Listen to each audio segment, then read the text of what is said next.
അങ്ങനെ നമ്മുടെ അനാമികയുടെ അമ്മക്ക് ഫോൺ ചെയ്യുന്നത് മുഴുവനും ദേവയാനി കേൾക്കുന്ന ഒരു അടിപൊളി എപ്പിസോഡിൻ്റെ റിവ്യൂ ആണ് കേട്ടോ പറയുന്നത്. അനാമിക അങ്ങനെ അമ്മയോട് ഫോണിൽ സംസാരിക്കുന്ന സമയത്താണ് കേട്ടോ ദേവയാനി അതിലൂടെ പോകുന്നത്. അപ്പോൾ അനാമികയെ തിരക്കി തന്നെയാണ് ദേവയാനി അതിലൂടെ പോകുന്നത്. പോകുന്ന വഴിക്ക് തന്നെ ദേവയാനി അനാമികയെ കാണുന്നുണ്ട്. ആ മോൾ ഇവിടെ ഉണ്ടായിരുന്നല്ലേ, ആരോടോ ഫോൺ ചെയ്യാന്നാണ് തോന്നുന്നത്, കുറച്ച് കഴിഞ്ഞ് വരാം ഇതും പറഞ്ഞ് ദേവയാനി പോവാൻ നിൽക്കുന്ന സമയത്ത് തന്നെയാണ് കേട്ടോ അനാമിക ദേവയാനിയെക്കുറിച്ച് കുറ്റം പറയുന്നതായിട്ട് ദേവയാനിക്ക് തോന്നുന്നത്. അപ്പോൾ ദേവയാനിക്ക് എന്തോ സംശയം തോന്നിയിട്ട് ദേവയാനി അവിടെ തന്നെ നിൽക്കുകയാണ് കേട്ടോ. അപ്പോൾ അനാമിക അമ്മയോട് പറയുന്നുണ്ട്, ആദർശേട്ടൻ്റെ അമ്മയുടെ കാര്യമൊന്നും പറയണ്ട, അവരുടെ മരുമകളെ സ്നേഹിക്കാതെ ആ സ്നേഹം കൂടി എനിക്ക് വലിച്ചു വാരി തരുന്നത്. അപ്പോൾ അനാമികയുടെ അമ്മ പറയുന്നുണ്ട്, അത് മോൾക്ക് നല്ലതല്ലേ മോളെ, അങ്ങനെ വരുമ്പോഴല്ലേ അവിടുത്തെ സ്ഥാനം ഒന്ന് ബലപ്പെടുമെന്ന് രേവതി പറയുമ്പോൾ അതൊക്കെ ശരിയാമ്മേ, പക്ഷേ ഒരു സമയത്ത് ഇവരെയൊക്കെ തട്ടേണ്ടതെന്ന് ചോദിക്കുന്നുണ്ട് കേട്ടോ അനാമിക. അത് വേണം, കാലാകാലം ഇവരെ തലയിലേറ്റിക്കൊണ്ട് നടക്കാൻ പറ്റില്ലല്ലോ, അവർക്കുമില്ലേ മക്കളും മരുമക്കളും ഒക്കെ, അവരെയൊന്നും സ്നേഹിക്കാതെ ആ സ്നേഹം മോൾക്ക് തരുന്നു. നമ്മൾ ആരും ചോദിച്ചു വാങ്ങുന്നൊന്നുമല്ലല്ലോ, അവരായിട്ട് തരുന്നതല്ലേ. ഇതെല്ലാം നമ്മുടെ ദേവയാനി കേൾക്കുന്നുണ്ട് കേട്ടോ. അപ്പോൾ ദേവയാനി അവളുടെയും അവളുടെ അമ്മയുടെയും സംസാരമൊക്കെ കേട്ടിട്ട് ആകെ പകച്ചു നിൽക്കുകയാണ് കേട്ടോ. അപ്പോൾ അനാമിക വീണ്ടും പറയുന്നുണ്ട്, അമ്മേ നമ്മൾ വിചാരിച്ച കാര്യങ്ങളൊക്കെ എൻ്റെ കൈവെള്ളയിൽ ആയാൽ പിന്നെ അവരെയൊക്കെ പുറത്താക്കുന്ന കാര്യം എനിക്ക് വിട്ടേക്കെന്ന് പറയുന്നുണ്ട്. മോളെ, അമ്മ എപ്പോഴും പറയുന്ന പോലെ തന്നെ എടുത്തു ചാടി ഒന്നും ചെയ്യരുത് എന്ന് പറയുമ്പോൾ അങ്ങനെയൊന്നും ചെയ്യില്ല അമ്മയെന്ന് പറയുന്നുണ്ട് അനാമിക. പിന്നെ മോളെ, കൂടുതൽ സ്നേഹവും പരിഗണനയൊന്നും അവർക്ക് കൊടുക്കാൻ നിൽക്കണ്ട എന്ന് പറയുമ്പോൾ ശരി അമ്മേ, ഞാൻ അമ്മ പറയുന്നത് പോലെ തന്നെ ചെയ്തോളാം എന്ന് പറയുന്നുണ്ട് അനാമിക. മോളെ, എന്നാൽ അവരോട് തീരെ സ്നേഹം കാണിക്കാതിരിക്കരുത്. ആ വീടിൻ്റെ താക്കോല് മോളെ ഏൽപ്പിക്കുന്നത് വരെ അവരോടൊക്കെ സ്നേഹം നടിച്ചിരുന്നോണം, കേട്ടല്ലോ എന്ന് പറയുമ്പോൾ എല്ലാം ഞാൻ ഏറ്റു അമ്മേ. പിന്നെ മോളെ, അമ്മ ചോദിച്ചത് എടുത്തു വെച്ചിട്ടില്ലേ, അമ്മയും അച്ഛനും എന്തായാലും നാളെ വന്നാലോ എന്ന് കരുതുകയാണെന്ന് പറയുമ്പോൾ അമ്മ ഇങ്ങനെ ഇടയ്ക്കിടയ്ക്ക് വരണ്ട, ഒരു വെയിറ്റൊക്കെ ഇരുന്നോട്ടെ, എന്തായാലും 1-2 ദിവസം കഴിഞ്ഞിട്ട് വന്നാൽ മതിയെന്ന് പറയുമ്പോൾ എന്നാൽ പിന്നെ മോളുടെ ഇഷ്ടം പോലെ, എന്തായാലും അമ്മ പറഞ്ഞത് എടുത്തു വെച്ചേക്കണേന്നൊക്കെ പറയുമ്പോൾ അതൊക്കെ ഞാൻ എടുത്തു വെച്ചോളാം അമ്മയെന്ന് പറയുന്നുണ്ട് അനാമിക. പിന്നെ അമ്മേ, എന്നെ അവർ തിരക്കുന്നുണ്ടായിരിക്കും, എൻ്റെ പുന്നാര അമ്മായിയമ്മ, അങ്ങോട്ടേക്കൊന്ന് ചെന്ന് നോക്കട്ടെ.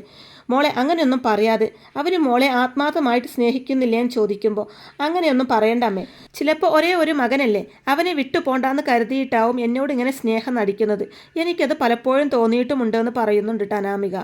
ആണോ, അങ്ങനെയാണെങ്കിൽ മോൾ ഒരിക്കലും അങ്ങോട്ട് വിട്ടുകൊടുക്കേണ്ട, ഒരു പരിധിക്കപ്പുറം അടുപ്പിച്ച് നിർത്താനും നിൽക്കണ്ട. പിന്നെ ആ 2 വിഷപ്പാമ്പുകളെ മോൾ സൂക്ഷിച്ചോളണം, അതൊക്കെ ഞാൻ നോക്കിക്കോളാം അമ്മേ. അമ്മ ഇപ്പോൾ വെക്ക്, ഞാൻ എന്തായാലും അങ്ങോട്ടേക്ക് ചെന്ന് നോക്കട്ടെ. എന്നാൽ വെച്ചോ മോളെ. ഇതും പറഞ്ഞ് അവർ കോൾ കട്ട് ചെയ്യാൻ കേട്ടോ. എന്നാൽ ഫോൺ കട്ട് ചെയ്യുന്നത് കണ്ട് ദേവയാനി പെട്ടെന്ന് അങ്ങോട്ടേക്ക് മാറി നിൽക്കുന്നുണ്ട്. അപ്പോൾ ദേവയാനി സ്വയം ഇങ്ങനെ മനസ്സിൽ കരുതുന്നുണ്ട്, ഈശ്വര, എന്തൊക്കെയായി സംഭവിക്കുന്നത്, എനിക്ക് വിശ്വസിക്കാൻ പറ്റുന്നില്ലല്ലോ. അനാമിക മോളെ ഞാൻ എത്രത്തോളം സ്നേഹിക്കുന്നുണ്ട്, ഈശ്വര, എവിടെയാ സത്യം. ഇപ്പോൾ ഞാൻ കേട്ട കാര്യങ്ങൾ ജാനകിയോട് പറഞ്ഞാൽ ജാനകി വിശ്വസിക്കുമോ? എന്തായാലും ഈ ഉദ്ദേശം വെച്ച് അവൾ ഇവിടെ അധിക നാൾ വാഴത്തില്ല, ഞാൻ അവളെ കാണിച്ചു കൊടുക്കാം. ഈ ദേവയാനി ആരാണെന്ന് ഇന്ന് അവൾ അറിയുമെന്ന് പറഞ്ഞ് രണ്ടും കൽപ്പിച്ച് താഴേക്ക് ഇറങ്ങിപ്പോയ അനാമികയുടെ പുറകെ തന്നെ ദേവയാനിയും പോവാണ് കേട്ടോ. അപ്പോൾ താഴേക്ക് ഇറങ്ങി വരുന്ന ദേവയാനിയെ കാണുമ്പോൾ അനാമിക പറയുന്നുണ്ട്, വല്യമ്മ എവിടെയായിരുന്നു? ഞാൻ വല്യമ്മയെ കുറേ നേരമായിട്ട് നോക്കുമായിരുന്നു എന്ന് പറയുമ്പോൾ ഓഹോ, എന്തിനാ മോൾ എന്നെ അന്വേഷിക്കുന്നതെന്ന് ദേവയാനി ഒന്നും അറിയാത്ത മട്ടിൽ ചോദിക്കുമ്പോൾ എന്താ വല്യമ്മ ഇത്, കാരണം എന്തെങ്കിലും വേണോ എനിക്ക് വല്യമ്മയെ അന്വേഷിക്കാൻ? അത് വേണ്ട, പിന്നെ എൻ്റെ പുന്നാര വല്യമ്മയ്ക്ക് ഞാനൊരു ഗിഫ്റ്റ് റെഡിയാക്കി വെച്ചിട്ടുണ്ട് എന്ന് അനാമിക പറയുമ്പോൾ എന്നിട്ട് എവിടെ? അതൊക്കെയുണ്ട്, വൈകാതെ തന്നെ വല്യമ്മയുടെ കയ്യിലെത്തും. തുടർന്ന് വല്യമ്മേ, ഇന്നത്തെ വേഷം എങ്ങനെയുണ്ടെന്ന് ചോദിക്കുമ്പോൾ നന്നായിട്ടുണ്ട്, ഇതുപോലെ പല വേഷം കെട്ടലുകളും ഇനി കാണാം അല്ലേന്ന് ഒരാക്കിയ മട്ടിൽ ദേവയാൻ ചോദിക്കുമ്പോൾ അതെന്താ വല്യമ്മേ അങ്ങനെ പറഞ്ഞത്? ഒന്നുമില്ല, ഞാൻ ചുമ്മാ ചോദിച്ചതാണെന്ന് പറയാണ്ട് ദേവയാനി. ഞാനാകെ പേടിച്ചു പോയിൻ്റെ വല്യമ്മേ, വല്യമ്മ എന്ന് വെച്ചാൽ എനിക്ക് ജീവനാണെന്ന് പറയുമ്പോൾ അപ്പോൾ നിൻ്റെ അച്ഛനും അമ്മയോ? അതെന്താ വല്യമ്മേ അങ്ങനെ ചോദിച്ചത്? അല്ല, അവരെ നിനക്ക് ജീവനാണോ എന്ന് ചോദിച്ചതാ. അതെന്താ വല്യമ്മേ അങ്ങനെ പറയാമെന്നൊക്കെ അനാമിക ചോദിക്കുമ്പോൾ ചിലരെയൊന്നും കൂടെ കൂട്ടാൻ കൊള്ളത്തില്ല, അങ്ങനെ ചില ഐറ്റങ്ങളുമുണ്ട്, എന്നാൽ പലരെയും നമ്മൾ മനസ്സിലാക്കാതെ പോകുന്നുണ്ട് എന്ന് പറയുന്നുണ്ട് ദേവയാനി. വല്യമ്മ പറയുന്നതൊന്നും എനിക്ക് മനസ്സിലാകുന്നില്ല എന്ന് അനാമിക പറയുമ്പോൾ നിർത്തടി, മതിയാക്ക് നിന്റെ നാടകം, ഇവിടെയുള്ള മറ്റു 2 മരുമക്കളെക്കാളും പെരും കള്ളിയാണല്ലോ ഡീനി. വല്യമ്മ ഇതെന്തൊക്കെയായി പറയുന്നത് എന്ന് ചോദിക്കുമ്പോൾ നിർത്തടി, മിണ്ടി പോവരുത്, ഇനി ഒരക്ഷരം നീ മിണ്ടി പോവരുത്. അപ്പോൾ ജാനകി അങ്ങോട്ടേക്ക് ഓടി വരുന്നുണ്ട് കേട്ടോ. ഏട്ടത്തി എന്താ ഇവിടെ നടക്കുന്നത്, എന്താ കാര്യം ചോദിക്കുമ്പോൾ ദേവയാനി പറയുന്നുണ്ട്, ജാനകി ഇവൾ നമ്മളെ ചതിച്ചു ജാനകി. ഏട്ടത്തി ഇതെന്തൊക്കെയായി പറയുന്നത്? ഇത് അനാമിക മോളാണെന്ന് പറയാൻ കേട്ടോ ജാനകി. അപ്പോൾ ദേവയാനി പറയുന്നുണ്ട്, ഇവൾ തന്നെ ഈ അനാമിക തന്നെയാണ് ചതിച്ചത് എന്ന് പറയുമ്പോൾ എന്ത് പറ്റി ഏട്ടത്തിക്ക്? എനിക്കൊന്നും പറ്റിയിട്ടില്ല. ഇവിടെ കയറി വന്ന മറ്റു 2 മരുമക്കളേക്കാൾ പെരും കള്ളിയാണ് നിന്റെ മരുമകൾ എന്നൊക്കെ പൊട്ടിത്തെറിച്ചുകൊണ്ട് ദേവയാനി പറയുമ്പോൾ, ഏട്ടത്തി അനാവശ്യം പറയരുത് എന്ന് ജാനകി പറയുമ്പോൾ, അനാവശ്യമല്ല, എൻ്റെ കാതുകൾ കൊണ്ട് കേട്ട കാര്യങ്ങളാണ് ഞാനീ പറയുന്നത്. ഞാൻ കേട്ട കാര്യങ്ങൾ നുണയാണെന്ന് ഇവൾ പറയട്ടെ. അതിന് പറ്റുമടി നിനക്ക്? പറ്റുമോ ദേവയാനി അനാമികയുടെ മുഖത്ത് നോക്കി ചോദിക്കുമ്പോൾ, പറ്റും. എന്താ പറഞ്ഞാലല്ലേ ഞാൻ പറഞ്ഞത് ആണോ അല്ലയോ എന്ന് പറയാൻ പറ്റൂ. അപ്പോൾ ജാനകി പറയുന്നുണ്ട്, എന്തൊക്കെയാ മോളെ ഇത്? ഞാൻ ഇതെന്തൊക്കെയായി കേൾക്കുന്നത്? എനിക്കറിയില്ല അമ്മേ. വല്യമ്മ കുറേ സമയമായിട്ട് എന്നോട് ഇങ്ങനെ തന്നെയാണ് പെരുമാറുന്നത് എന്ന് പറയുകയാണ് അനാമിക. ഏട്ടത്തിക്ക് എൻ്റെ മരുമകളെ ജീവനായിരുന്നല്ലോ, ഇപ്പോൾ ഇതെന്ത് പറ്റിയെന്ന് ജാനകി ചോദിക്കുമ്പോൾ, ജീവൻ? ഇപ്പോൾ ഞാൻ ഇവളെയാണല്ലോ ഞാൻ എൻ്റെ സ്വന്തം മകളെ പോലെ സ്നേഹിച്ചതെന്നോർത്ത് എനിക്ക് തന്നെ ലജ്ജ തോന്നുക. അപ്പോൾ ഏട്ടത്തിയും ജാനകി വിളിക്കുമ്പോൾ, ജാനകി നിനക്ക് എന്നെ വിശ്വസിക്കാമെങ്കിൽ വിശ്വസിക്കാം, ഇവൾ വിശപ്പാമ്പ, ഏത് നിമിഷവും തിരിഞ്ഞു കൊത്തിയെന്നിരിക്കും. അപ്പോൾ അതേ സമയം തന്നെ നയന അങ്ങോട്ടേക്ക് വരുന്നുണ്ട് കേട്ടോ. അപ്പോൾ ദേവയാനി പറയുന്നുണ്ട്, അവളെ നോക്കിക്കേ, അവളെ ഞാൻ മരുമകളായിട്ട് ഇന്നേ വരെ അംഗീകരിച്ചിട്ടില്ല. പക്ഷേ ഇവൾ പോലും ഈ നിൽക്കുന്ന നിന്റെ മരുമകൾ അനാമികയുടെ അത്ര തരം താണ പരിപാടി ചെയ്തിട്ടില്ല, ചെയ്യുകയുമില്ല. അപ്പോൾ അനാമിക പറയുന്നുണ്ട്, നിങ്ങൾക്ക് നിങ്ങളുടെ മരുമകൾ അങ്ങനെയാണെന്ന് കരുതിയിട്ട് എന്നെ വെറുതെ മോശക്കാരിയാക്കാൻ നോക്കിയാലുണ്ടല്ലോ എന്ന് പറയുമ്പോൾ, എന്ത് ചെയ്യടി നിനക്ക് എന്ത് ചെയ്യാനാ ധൈര്യം? ഇപ്പം ആ സ്വർണ്ണമാല ആരോ കൊണ്ടുപോയതെന്നുള്ളത് എനിക്ക് നന്നായിട്ട് ഉറപ്പായി. അത് ഈ നിൽക്കുന്ന നയനയുടെ അച്ഛനോ അമ്മയോ ആരും തന്നെയല്ല. അതെടുത്തത് ഞാൻ സ്നേഹത്തോടെ കൊടുത്ത അവർ തന്നെയാണെന്നൊക്കെ ദേവയാനി പറയുമ്പോൾ ജാനകി പറയുന്നുണ്ട്, ഏട്ടത്തി അതിൻ്റെ ആവശ്യമൊന്നും എൻ്റെ മരുമകൾക്കോ അവളുടെ വീട്ടുകാർക്കോ ഇല്ലയെന്ന് പറയുമ്പോൾ, ആര് പറഞ്ഞു ഇവൾക്കില്ലാന്ന്? ഇവളുടെ ഒന്നും ബാക്ക്ഗ്രൗണ്ട് അന്വേഷിക്കാതെ എടുത്തു ചാടിയതാ മണ്ടത്തരമായി പോയത്. എൻ്റെ അനി എന്നോട് ഒരുപാട് പറഞ്ഞു അവളെ വിവാഹം കഴിക്കേണ്ടാന്ന്. ഇവൾ ഈ അനന്തപുരിക്ക് ചേർന്ന പെണ്ണല്ലാന്ന്. പക്ഷേ എൻ്റെ സ്വാർത്ഥത കാരണം നിന്നെ ഈ വീട്ടിലേക്ക് അയറ്റി കൊണ്ടുവന്നതെന്നൊക്കെ പറയുന്നുണ്ട് കേട്ടോ ദേവയാനി. അപ്പോൾ അനാമിക പറയും, വല്യമ്മേ എന്നെ പറ്റി അനാവശ്യം പറഞ്ഞാലുണ്ടല്ലോ ഞാൻ ഈ നിമിഷം ഇവിടുന്ന് ഇറങ്ങുമെന്ന് പറയുമ്പോൾ, എന്നാൽ പിന്നെ ഇറങ്ങ്, അതാ നല്ലത്.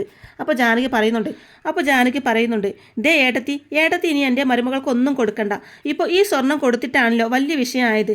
എൻ്റെ മരുമകൾക്ക് നിങ്ങളുടെ സ്വർണ്ണോ മറ്റോ ഒന്നും ആവശ്യമില്ല എന്ന് പറയുന്നുണ്ട് ജാനകി. എൻ്റെ ജാനകി നീ പറയുന്ന സത്യങ്ങൾ ആദ്യം മനസ്സിലാക്ക്. വേണ്ട ഏട്ടത്തി, ഈ നിൽക്കുന്ന നിങ്ങളുടെ മരുമകളാവും ഓരോന്ന് പറഞ്ഞ് എൻ്റെ മരുമകളെ സ്നേഹിക്കുന്ന ഏട്ടത്തിയുടെ സ്വഭാവം മാറ്റിയതെന്ന് പറയുമ്പോൾ, അവരാരുമല്ല എൻ്റെ സ്വഭാവം മാറ്റിയതെന്ന് ദേവയാനി പറയുമ്പോൾ, മതി ഏട്ടത്തി, എനിക്കൊന്നും കേൾക്കണ്ട. ഏട്ടത്തി എൻ്റെ മരുമകളെ സ്നേഹിക്കുമ്പോഴൊക്കെ എനിക്കൊരാശ്വാസമായിരുന്നു. ഞാൻ ഇവിടെ ഇല്ലെങ്കിലും എൻ്റെ മരുമകൾക്ക് ഒരു താങ്ങും തണലും ഉണ്ടല്ലോ എന്ന്. പക്ഷേ ഇപ്പോൾ ഏട്ടത്തിയെ പോലും വിശ്വസിച്ച് എൻ്റെ മരുമകളെ ഇവിടെ നിർത്താൻ പറ്റില്ല എന്നൊക്കെ പറയുകയാണ് കേട്ടോ ജാനകി. അപ്പോൾ ദേവയാനി പറയും, ജാനകി ഇവൾ കാരണം നമ്മൾ തമ്മിൽ വഴക്കുണ്ടാക്കരുത്. എന്നെ ഒന്ന് വിശ്വസിക്ക്. ഇവളുടെ ഒരേ ഒരു ലക്ഷ്യം ഈ വീടിൻ്റെ സ്വത്താ. എടുത്തി ഒന്ന് മതിയാക്കുന്നുണ്ടോ? ഓരോന്നിങ്ങനെ കെട്ടിച്ചമച്ച് കൊണ്ടുവന്നോളും. ജാനകി ഞാൻ പറയുന്നതൊക്കെ സത്യമാണെന്നൊക്കെ ദേവയാനി പറയുമ്പോൾ, ആണെങ്കിൽ നന്നായി. എൻ്റെ മരുമകളെ പറ്റി ഇല്ലാത്ത ഇത്തരം വർത്തമാനങ്ങളും കൊണ്ട് എൻ്റെ അടുത്തേക്ക് വന്നേക്കരുത്. ഇതും പറഞ്ഞ് മോള് വന്നേന്നും പറഞ്ഞ് ജാനകി അനാമികയെ പിടിച്ചു വലിച്ചു കൊണ്ടുപോകാൻ നോക്കുകയാണ് കേട്ടോ. അപ്പോൾ അനാമിക പറയുന്നുണ്ട്, എന്തിനു നമ്മൾ പേടിച്ചോടി പോകുന്നത്? ഈ നിൽക്കുന്ന ഇവർ തന്നെയായിരിക്കും വല്യമ്മയുടെ സ്വഭാവം മുഴുവൻ മാറ്റിയത്. അവൾ തന്നെ, പിന്നെ വേറെ ആരും മാറ്റാൻ? അറിയാത്ത കാര്യങ്ങൾ വെറുതെ എൻ്റെ തലയിലിടരുത് എന്ന് പറയുന്നുണ്ട് നയന. അപ്പോൾ ദേവയാനി പറയുന്നുണ്ട്, ജാനകി നീ ഇപ്പോൾ വിശ്വസിച്ചില്ലെങ്കിൽ വിശ്വസിക്കേണ്ട. എനിക്കാരും ഒന്നും പറഞ്ഞു തന്നൊന്നുമല്ല, ഞാൻ എൻ്റെ കാതുകൾ കൊണ്ട് കേട്ടതാ, ഞാൻ നേരിട്ട് കേട്ടതാ ഇവളുടെ അമ്മയെ വിളിച്ച് പറയുന്നത്. അപ്പോൾ ജാനകി ഒരു നിമിഷം നടുങ്ങി പോകുന്നുണ്ട് കേട്ടോ. അപ്പോൾ അനാമിക പറയുന്നുണ്ട്, എൻ്റെ വല്യമ്മേ ഞാനിപ്പോൾ ആർക്കും വിളിച്ചില്ലല്ലോ. എന്നാൽ അനാമികയുടെ മുഖത്ത് നല്ല പേടി അനുഭവപ്പെടുന്നുണ്ട് കേട്ടോ. കാരണം വിളിച്ചതൊക്കെ അറിഞ്ഞു, ഞാൻ അമ്മയെ വിളിച്ച് പറഞ്ഞതൊക്കെ ഇവർ കേട്ടിട്ടുണ്ട് എന്നുള്ളത് അനാമികക്ക് ഉറപ്പായി. അമ്മേ ഞാൻ ആർക്കും ഇപ്പോൾ വിളിച്ചിട്ടില്ല, വെറുതെ ഇല്ലാത്ത കാര്യങ്ങൾ ഓരോന്ന് പറയുകയാണെന്ന് പറയുന്നുണ്ട് അനാമിക. ഏട്ടത്തി ഇല്ലാത്ത കാര്യങ്ങൾ ഇങ്ങനെ കെട്ടിച്ചമച്ചത് കൊണ്ട് എന്താ നിങ്ങൾക്ക് കിട്ടാൻ പോകുന്നത് എന്ന് ചോദിക്കുമ്പോൾ, ഞാൻ പറയുന്നതൊന്നും വിശ്വസിക്കേണ്ട.